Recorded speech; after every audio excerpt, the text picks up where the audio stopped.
Ясинжан Садыков Кыргызстандагы эң бактылуу адам. Урматтуу көрөрман, сиз аны лотерея уткан же бажыда иштейт, балким депутат деп ойлоп турсаңыз керек. Жок, андай эмес. Ясинжан Садыков Кыргызстандагы эң көп жол эрежесин бузган автоунаанын ээси. Мындайча айтканда, 1,5 миллион сомго чукулдаган 264 жолу жол эрежесин бузуп, бирок бир жолу да барып 1 сом да төлөбөгөн айдоочу жөнүндө сөз кылып атабыз. Ооба, балким сизге күлкүнүчтүү болуп тургандыр. Бирок биз бүгүн коопсуз шаар долбоорунун чыныгы жүзүн, анын учурдагы коомго тийгизип жаткан таасирин ачып берүүгө багытталган журналисттик иликтөөбүздү сунуштайбыз. Мен аты жөнүм Улукбек Карыбек уулу, биз менен болуңуздар.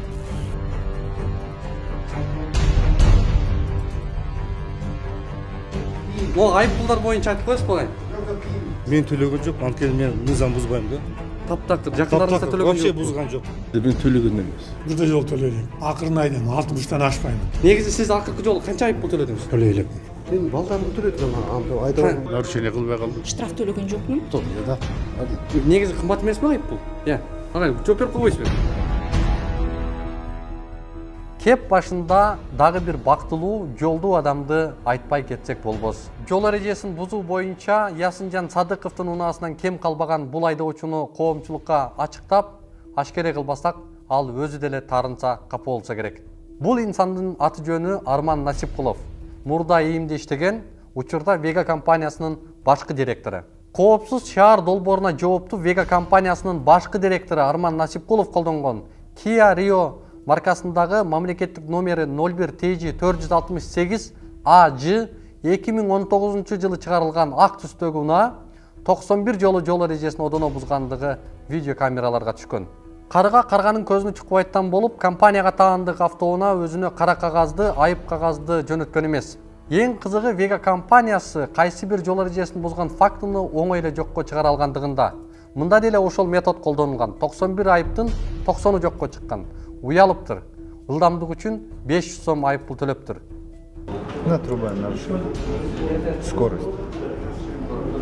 Лебединовкада. Вот мына. Кесип атпайм мынаны, көрдүңүз? Двойной полосан. Вот неге бул отмена кеткен? Мейли бул Вегада иштейт экен. Компанияга эч кандай тиешеси жок. Ясинжан Садыковго таандык Mercedes-Benz мамлекеттик номери B8899 В үлгүсүндөгү автоунаа 264 жолу жол эрежесин бузган. Мындайча айтканда 1,5 миллион сомго жакын каражаттан эч кандай жоопко тартылбай кутулуп кеткен. 9988 сыдыртырбай машина. Он там все решило же. Как это? Я не знаю, решил, я не хочу сейчас это все. Не надо зачем записывать? Зачем его? Я некрасиво. Хорошо, Макет. Как это? Я Макет. Есть. Полностью? Ничего не надо.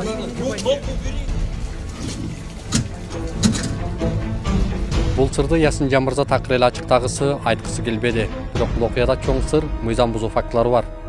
Биздеги ишенимдүү булактарга ылайык андан сырткары өзүнүн өмүрүнүн жеке коопсуздугунан улам, аты жөнүн айтууга батынбаган, ошол учурда өкмөттө иштеген жарандын берген маалыматына таянып, сөз болуп жаткан B8899 мамлекеттик номеринин таржымалы чоң чиновниктин аты менен байланышууда. Тагыраагы мурдагы күч структураларын көзөмөлдөгөн вице-премьер-министр Жеңиш Разаков колдонгон унаага барып такалат. Ты же там работаешь, посмотри, без этой номеры гильдии вообще машина. Подложный жасалган. Она айтат, как так? Үйдө турса баштап. Түнчүнө да лакел менен нарушение деп. Үзүлгөндөн башка подложный болуп чыкты, система.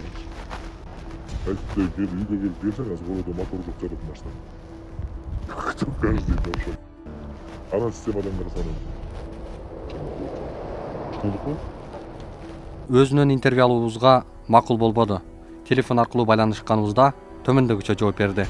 Жок, андай болушу мүмкүн эмес. Андай болушу мүмкүн. Мен подложный номермен жүргөн эмесмин эч качан. Кандай машина экен? Prada 120, чёрный. Жок, андай Men подложный жылумен колдонгон эмесмин, сизге кереги деле жок да. Сиздин машина Прадада турабы? Баакы служебныйбы, ошондой болсо керек. Правда 120, а? Жок, кызыкпаймын делечи, кызыкпаймын ушул ишкечи. Ошон үчүн мен эми комментарий бербей эле коеюн. Дал ушундай көрүнүштөн соң коомчулук кимге ишенет? Камерага түшкөн үлкөн чиновник же коопсуздукту убадалаган компания өзүнө тиешелүү айыппулдарды оңой эле жокко чыгарып жатса, каяктагы адилеттүүлүк, чындык жөнүндө сөз болсун.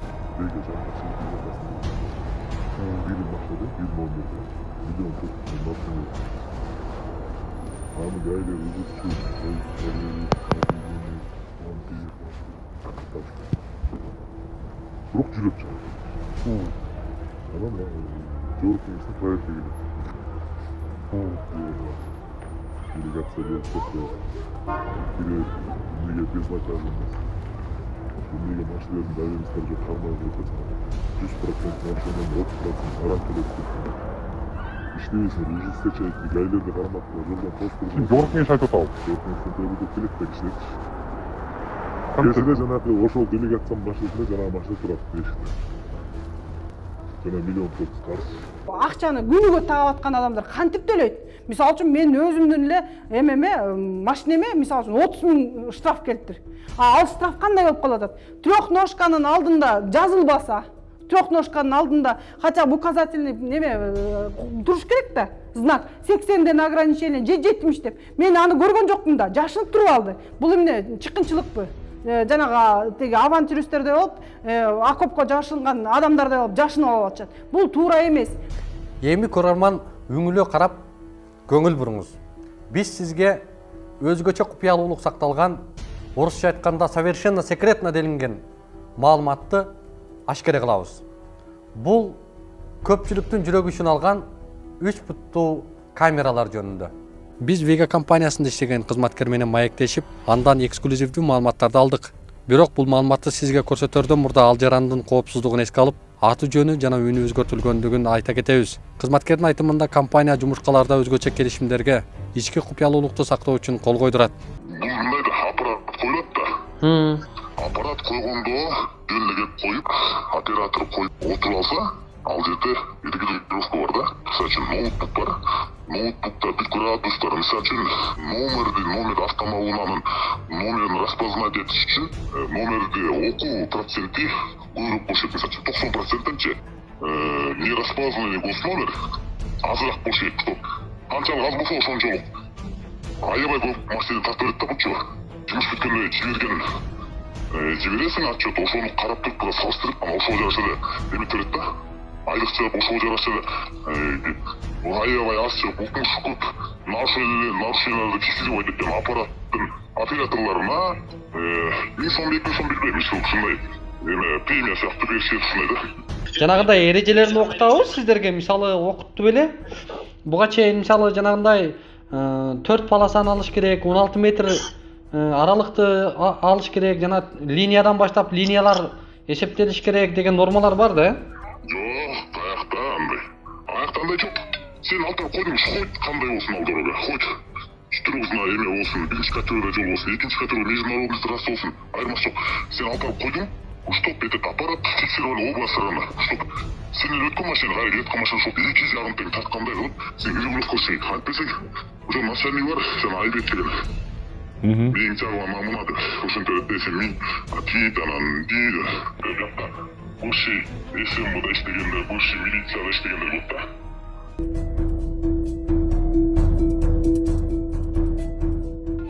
Назгүл Абдраимова жалгыз бой эне. 2 баласы мектепте окуйт. Атанын да, апанын да түйшүгүн тарткан айымга оокат кылуу үчүн жакындары, бир туугандары автоуна алып беришкен. Кээде такси кылып, батер акысын жана балдарын багып келет. Коопсуз шаардын ашыкча айыппулу жалгыз бой энеге дагы бир түйшүк болду. Өзүм дагы ошо мындай батерде турам. Батерде тургандыктан бул штрафтар дагы айтпай деп эле келип калат экен, билинбей эле. Бир жагынан квартплата келип калат, артынан болсо штрафтар келип калат. Булардын баарын төлөп жетишүү үчүн бул аял кишиге өтө оор келет экен. Тем более жалгыз бой эне болгондуктан же бир өзүңдүн туруктуу жумушуң болбогондуктан ушу кыйынчылык туудурат экен аябай эле. Кээде төлөй албай ушинтип кыйналып калабыз, өзүбүзгө жеген ичкенге да таппай калабыз. Ошо штраф деп мен телефон сатты. Жалгызбы эне ата жок кыйын.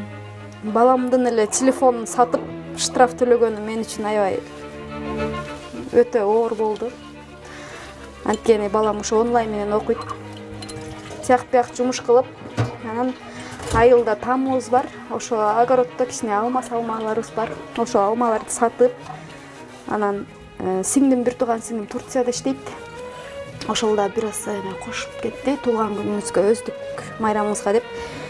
Ошо эптеп тияк бияктан кошуп атып ушу машинаны алып калгам. Анткени мен карантин учурунда аябай кыйналдым. Коопсуз шаар долбоору боюнча интервью алалы десең эле, жооптуулар кокуйлап кача берип, айлабызды кетирди. Айып пулдун өлчөмүн мыйзам чыгаруучу орган бар, жогорку кеңеш, жогорку кеңеш карайт, жогорку кеңеш чечет. Аны уже биз чечкенге бизде эч кандай мыйзамдык укук жок.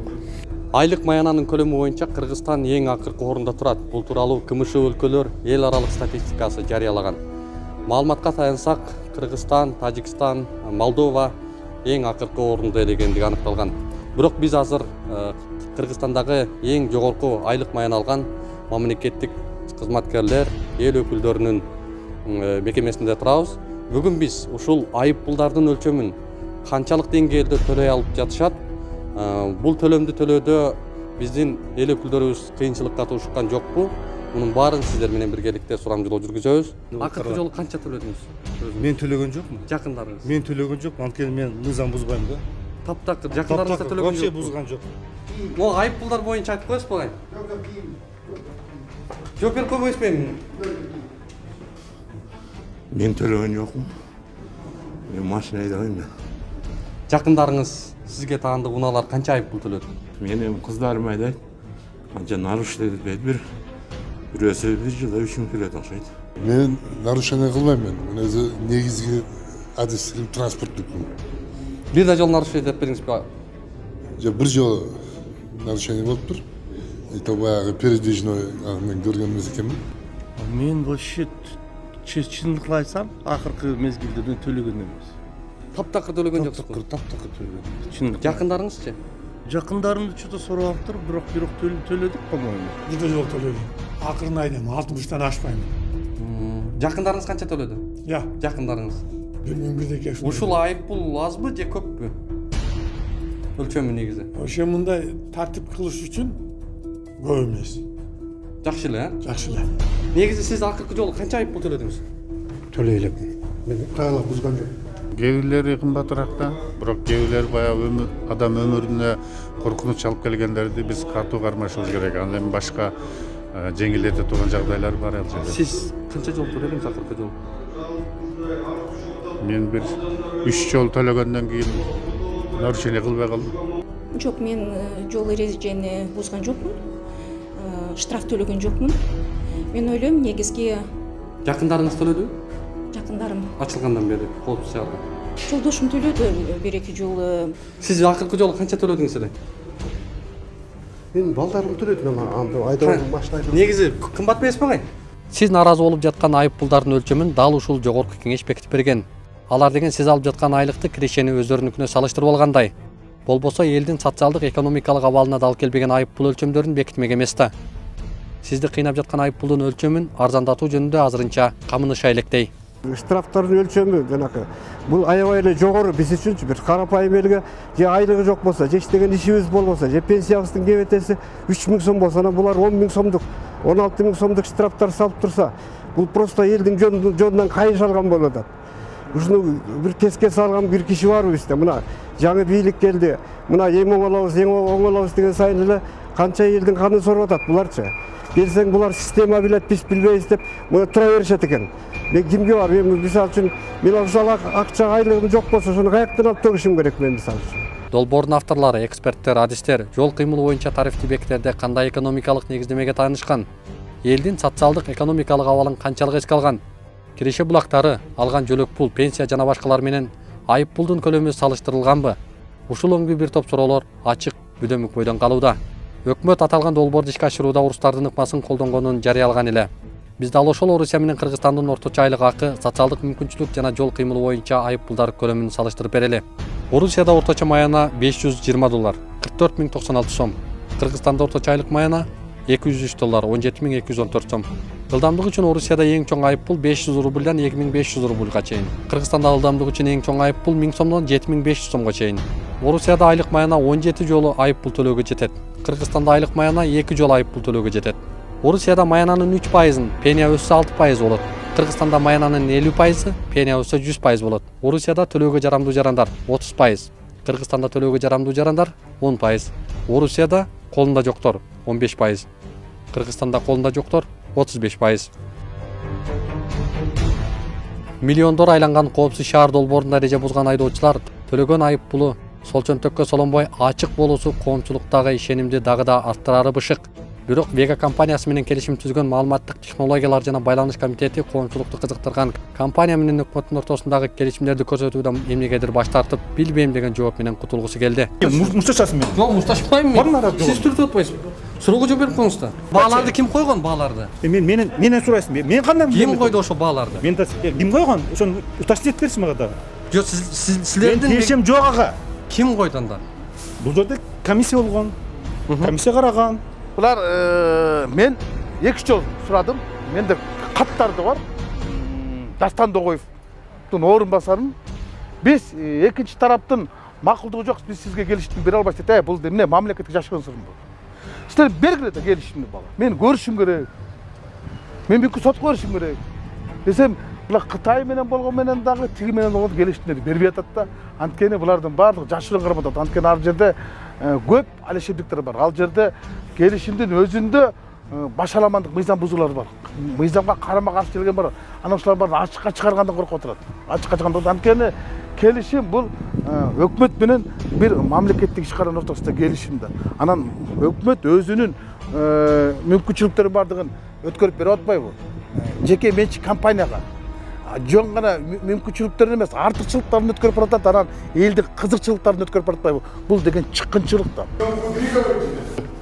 Жок, силер общественный иште кылып атпайсыңарбы? Жооп берип койгула, эмне кылып атасыңар?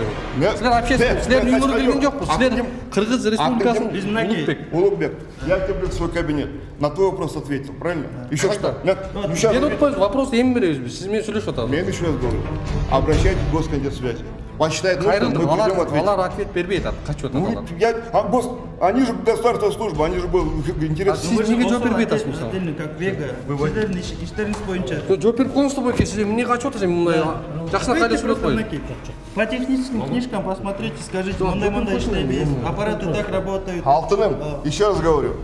Госкомсвязь, вот у Металлии. Там были, вот у Металлии. Езжай сюда. Отдельная организация. Мы не отдельная организация, мы их не исполнители. Еще раз говорю, они скажут, придите, дайте комментарий, мы придем, дадим.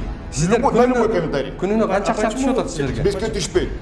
Вега компаниясы акча албайсыздарбы? Албайбыз. Бир сом бекер иштеп атасыздарбы? Жок, это все идет через госбюджет, через Минфин. Ошо Минфинден канча алып атасыздар күнүнө? Бар Минфинден сурабайсыңар. Жок, сиз эми генеральный директор болот атпайсызбы? Жооп берип коюңуз да бойке, сиз эмне болду? У нас вот технические книжки принесли. Жол эрежелерин бузууда катталган айып пулдардын саны 2020 жыл боюнча 721,8 миллион сомду түздү. Анын ичинде 178,5 миллион сому Вега радио куруу концерн компаниясына бөлүндү. Коопсуз шаардын келишими менен айдоочуларда жолдо жүрүү, унаа айдоо, жол эрежелерин сактоо маданияты аз да болсо калыптана баштагандыгы жакшы жышаан. Бирок шаардын инфраструктурасы, жолдордун тардыгы, сапатсыздыгы, андагы белгилердин жетишсиздиги, автоунаалардын көбөйүүсү сыяктуу бир топ көйгөйлөрдүн ачыкталуусу бул системага анчалык даяр эмес экендигин далилдеп койгон жокпу? Мүмкүнчүлүк шаардыктарга мүмкүнчүлүк түзүп бериш керек болчу. Жолдордун баардыгын метка кылыш керек болчу. Биздин жолдор ошого ылайыктуубу? Ылайыктуу эмес. Анан булар жөн эле келди дагы өкмөттүн жардамы менен ой киргизгиле деп ак үйдөн президент, премьер баш болуп туруп уртепкеге алганда булар бүт аппараттардын баардыгын троллейбусты немеге Север электрон карагайлар столбор делди. Чынчы дегенде булар өздөрү столборлор болуш керек болчу да. Коопшар долбоор өздөрү келип иштеп анын өздөрү пайда табыш керек болчу да. Жок, алар кылып коюшкан. Анан бюджеттен да бир акча кеткен да. Ошо коопшар долбоор запусканда мэрия өкмөттөн 100 миллион сом, мэриядан да бир 203 миллион сомго жакын акча кеткен. Алар кайтарып алдыбы, алган жокпу? А бирок ушулардын баардыгы айланып келип эле карапайым элдин жолунан чыкты. Эл төлөп атат.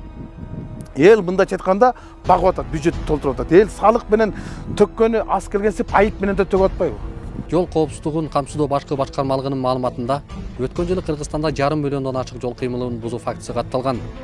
2020 жылдын 12 айында республикада 510.897 жол эрежесин бузгандыгы аныкталды. Коопсуз шаар долбоору жол кырсыктарын жана кылмыштарды азайтууга канчалык өбөлгө түзгөн? Кандай баалайсыз? Бүгүнкү ишмердүүлүгүңүздөргө ыраазы болосуздарбы? Жалпы жонунан алганда, мына эми биз бардыгыбыз эле ушул жерде форма кийип, ошо элдин кызыкчылыгын карайлы, коомдук тартипти, жол кыймылынын коопсуздугун карайлы деп биз аракет кылып иштеп атабыз. А бирок бизге бааны эл берсин, ал биз эми өзүбүздүн бардыгын кыйратпай атабыз. Элде отузуп мындай да, мен негизинен айтайын деген оюм, бу жерде мен өзүбүзгө баа бергенден алысмын. Бирок мен өзүм көз карашымды айта турган болсом, негизинен азыр эл тараптан нааразычылык кимден болуп атат? Ошол эле баягы жол эрежесин токтоосуз бузуп, баймабай бузуп, убагында төлөбөй, мыйзамды убагында аткарбай, жана ошол мыйзамды аткарууга кайдыгер мамиле жасаган адамдар тарабынан сын пикир көп болуп атат. Бирок өзүмдүн уңам менен лично мен өзүм 6 жол эрежесин бузган экенмин, 6 тең өзүм штраф төлөдүм. Канча миң сом? Там 1000 сомдук штрафтан 5 болчу. 15 күнүн ичинде төлөгөндө 500 сом төлөнөт, өзүңүздөр билесиздер. Мен ошонун бардыгын 15 күндүк жана жеңилдетилген пайыз менен 50 сом өлчөмүндө төлөдүм. Себеби дегенде мен аны билем, эгер убагында төлөбөй калсам 500 сом.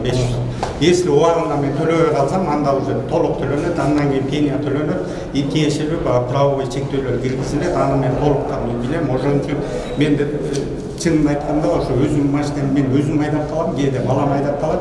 Мен бир күндө бир жолу сөзсүз түрдө текшерип турам. Кыргызстанда эмнелер гана сатылбайт, тизмектеп келсең тилиң кургайт. Мамлекеттик каттоо кызматы дагы деле жемкорлуктан арыла албай жаткандай. Экзаменге канча алат экен?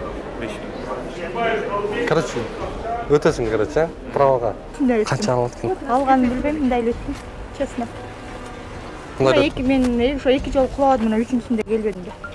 Кайра тапшырганда.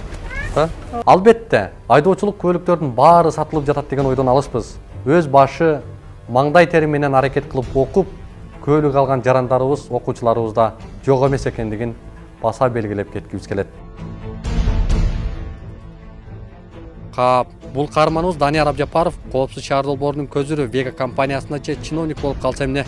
Себеби 560 миң сомдук кызычууга айланган айып пулдарын эч ак эле чечип алмак экен. Данияр Абжапаров мындан 8 жыл мурда Volkswagen Vento маркасындагы унаасын ошол учурдагы мыйзам эрежесин бузбастан ишеним кат аркылуу сатып, бүгүнкү коопсуз шаардын курмандыгы болууда.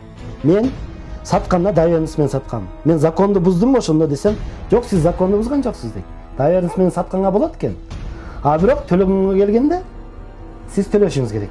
Чынын мен сөзү менен эле жүрүшөт булар. Ал сатып ийгенсе болду. Машина табылган эмес, ал водитель табылган машинаны запчасть кылып сатып ийдим деп айткан. Машинаны запчасть кылып сатып ийгенде мындай справка сатып ийген же фото мындай неме болуш керекпи, мындай далил. Анысы жок, ал айтты, болду, сатып ийсе сатып ийди. Биз тут ни при чем, өзүнөн мындай түртүш керек да баарычы. Анан ошол жерде отурган бирөө айтат, мен бардым да, машинам биринчи тапкыла да, сот болсо машина мына табылды дегендей десем айтат, бул биринчи сизден сатып алганда, биринчи сатып алганда акчага сатып алган дейт. Менден башка сатып алышканда, акчага сатып алган десе, значит акчага сатып алган машинасын запчасть кылса, башка кылса, эми өзү билет да дейт. И ладно, анда сенин логикаңар боюнча. А штраф кандай десем, штраф машина кимдин атында болчу дейт, сиздин атыңызда. Штрафты сиз анда сиз төлөшүңүз керек да дейт. Мына логиканы карасаңар. Бүгүн Данияр Абжапаров мал 10 миңдеген жарандарыбыз мындан 5-10 жыл мурда ишеним кат аркылуу саткан унаалар үчүн айып пул төлөөгө мажбур болууда. Коопсуз шаар долбоорунун ишке кирүүсү Кыргыз өкмөтүнүн чыныгы абалын, ийимдеги көйгөйлөрдү ачыктап койду. Маселен, Данияр Абжапаров мал унаасын ошол учурда мыйзамдуу ишеним кат менен сатып, бүгүн коопсуз шаар долбоорунун жасабаган, кылбаган күнөөсү үчүн жоопкерчиликке тартылып жаткан жарандар арбып барууда. Анткени айдоочулардын укугун одоно бузган, Кыргыз Республикасынын баш мыйзамына жана бузуулар жөнүндө кодексте карама-каршы жагдайлар чыгууда. Адамды күнөөлүү деп жоопко тартуу үчүн алгач далилдеши керек. Жол эрежесин бузган тигил же бул автоунаанын ээси жоопко тартылбастан, тескерисинче ишеним кат менен мурда саткан унаага тийиши сөз жок, үчүнчү жак жоопкерчиликке тартылып жатат. А эмнеге коопсуз шаар долбоору кайсы жаран жол эрежесин бузгандыгын таанып, таап жоопкерчилик жүктөбөйт? күнөөлүүлөр ким экендигин аныктай албаса, анда эмнеге коопсуз шаар? Кыргыз Республикасынын баш мыйзамы 26-берене 1-бөлүм. Ар бир адам мыйзамда каралган тартипке күнөөлүү экендигин далилдемейинче жана соттун чечими мыйзамдуу күчүнө кирген аныкталмайынча кылмыш жасаганга күнөөлүү деп эсептелбейт. Бул принциптин бузулушу материалдык жана моралдык зыяндын ордусу сот аркылуу толтуруп берүү үчүн негиз болуп эсептелет. Кубан Садыров коопсуз шаар долбоорундагы мыйзам бузууларга байланыштуу айдоочулардын укугун жана кызыкчылыктарын коргоп келет. 4 полосаны эле тартылат. Мерде 1 полоса, 2, 3 полоса. Могу көчөч. Ортосунда деген дагы бир 15 метрдей эме бар. Разделительный полоса деп коет. То есть бул аппараттын данныйлары боюнча ушул жерге тартылыш керек болчу да, мо үчөө эле. Мону жөн эле могу жерге настраивать этсе болот да, өзүнүн закондуу эмесинечи. Булар настройканы тетрисинен коет дагы наркотиктерди да тартып атат азырчы. А буну деген ушул Горгайда күчүнө киргизип атат. Мен ал боюнча дагы баардыгын айланып чыккам. Башынан аягына чейин ушундай туура эмес болуп атат. Келиңиздер чогулалы, комиссия кылалы, дагы бир текшерип алалы, элдерге мындай кетпесин депчи. Эч кандай эме болбой атат да. Эч ким коопсуз шаардын иштөөсүнө, өнүгүүсүнө каршы болбосо керек. Мисалы мен үй бүлөм менен кош колдоп кубаттайм. Уул кыздарыбыз коопсуз өлкө, коопсуз шаарда чоңоюусу баарынан кымбат. Коопсуз шаардын негизги концепциясы бул миллиондогон айдоочуларга айыппул салууга, миллиондоп каражат табууга эмес, тескерисинче чыныгы коопсуздукту камсыздоого багытталса, шылуундар коопсуздукту өз кызыкчылыктарына пайдаланбаса, айдоочулар жолдогу чоң жоопкерчилигин эсинен чыгарышпаса, биз болсо адилетсиздикти карап тура албайбыз, ишибиз улана бермекчи. Саламатта болуңуздар.